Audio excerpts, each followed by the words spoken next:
I'll tell you what we're doing today. We're back down by the claims again and doing some dry washing. Again, we're using the puffer dry washer, but today we're really not going to be talking about the dry washer.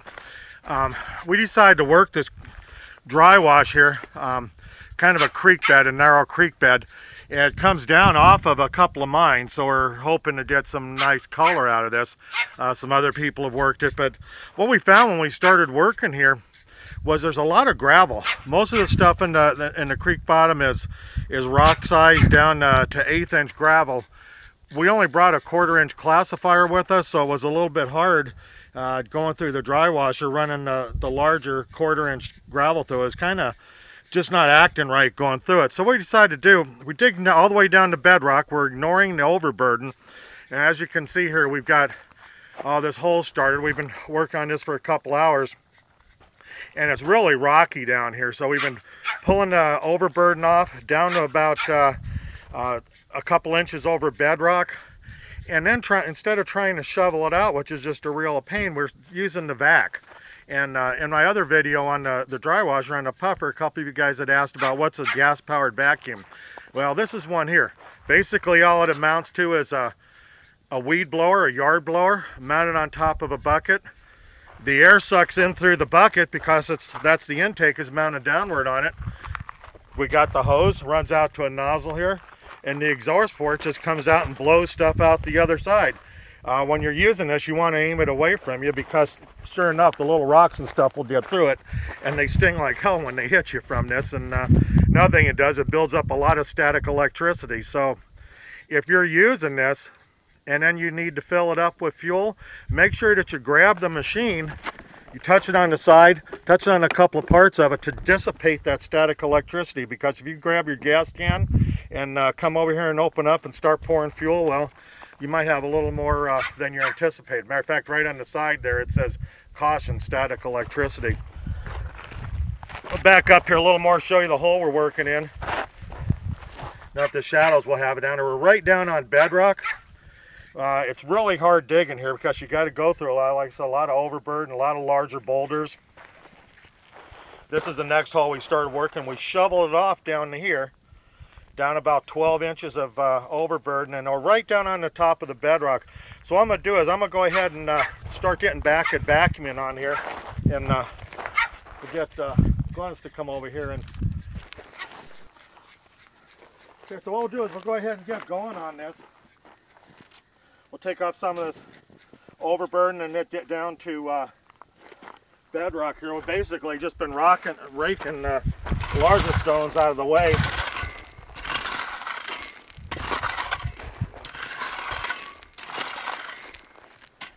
We'll fire this baby up.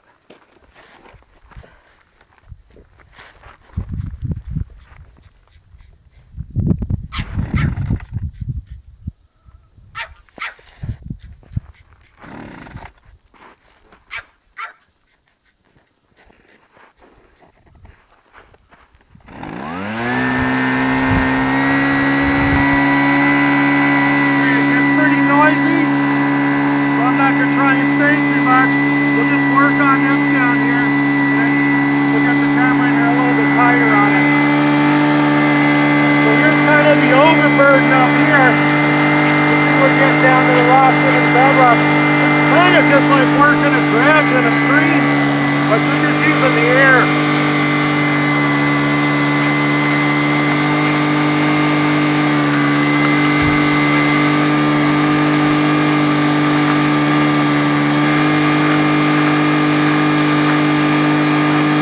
I've been working on this boulder. I want to get this boulder out of the way.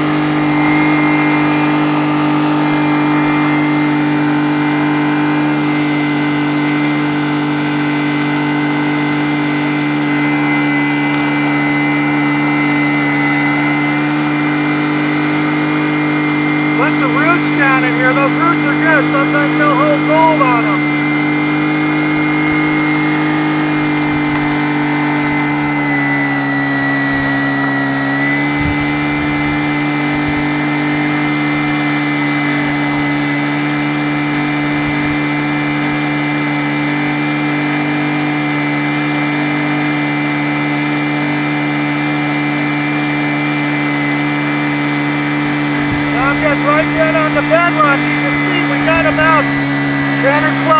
boxes over here for some dirt.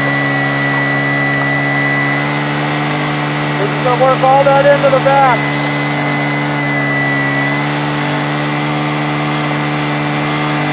We've been doing better when we get right down on the bedrock, but you almost got to vacuum down to it. It's really hard shoveling down to it. You know, all these nooks and crannies, you never know.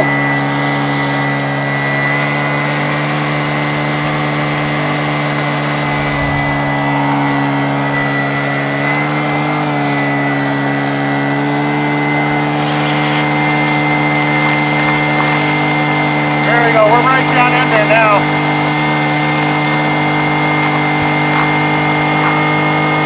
Now the vacuum's starting to load up a little bit. We've been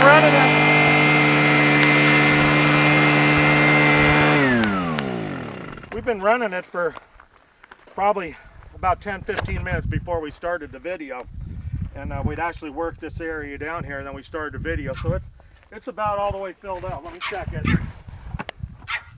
We're right there. You can only go up to about here where the intake is, and then it starting to bog down. So what we're going to do, we're going to take this over. Like I said, I wish we had a 1/8" classifier with us, but I only brought a 1/4, so we're doing what we got to do. And got to take this material before we run it. Now we could run it right through the machine. We talked about this in the last video about not classifying it back, but one thing I've really learned on this puffer, if you classify down to a 1/4 or an 1/8", what you can do on this machine is you can shut the metering gate down. Last time when we weren't classifying, we were running it almost 2 fingers worth in here, and I've got it down now to about 1 finger. When you classify that down, you can fill this hopper up all the way with dirt. You don't have to worry about overloading it. If you don't have the rocks in there, they won't plug up on you. So you actually get a much better flow on it when you're classified down. Like I said, 1/4 inch works pretty good normally, but most of these rocks we're getting out of here, you see they're under 1/4 inch. We got a lot of pebbles on here, and if we had an 1/8" classifier, we wouldn't be running as many rocks. Through the dry washer, we'd be running a lot more dirt, a lot more material. As it is now, we're running it with a 1/4 inch. We're about 20 miles from camp, and tomorrow when we come back out, or later this afternoon, I'll definitely bring a number 8 classifier, maybe even a 12 with me to get this down. So there's no sense in putting the rocks through the dry washer. It defeats the purpose of it. It just makes everything work a lot harder. The more closer you can get your dirt to your gold size, where you just run a dirt, the dry washer works a lot better. In case you don't ever seen a classifier, I'm sure a lot of you guys have. If you haven't, we're just taking it, load it up in there, take the stuffings out of it, and then find a place where you're not working. Don't dump back over where you're going to be digging, because now you're going to be doing your same material twice. Yeah, I know, I just threw some dirt over the side, and probably there went my retirement nugget right over the side there. So we'll go ahead, I'm going to classify the rest of this out. We're going to go ahead and keep working on this. We've only got about another couple hours here that we're going to work. I'm going to work that bedrock. We'll probably work about 10 more feet of this here into the hole, and then we've done one clean out already. Just as a trial, we ran 2 buckets of doing exactly what we just did here, and that 2 buckets, we didn't have a whole lot of gold, but enough to fill up or cover the bottom of a vial. We probably had, maybe only 4 or 5 grains worth of gold, but there's some nice little stringy pieces in there, one little cornflakey looking thing, and I figure for 2 buckets of dirt, even though that was a lot of work, it was just still a lot of color for that, so it was just kind of fun to do it. So we're going to keep at it on here, so we'll go ahead and call it for right now.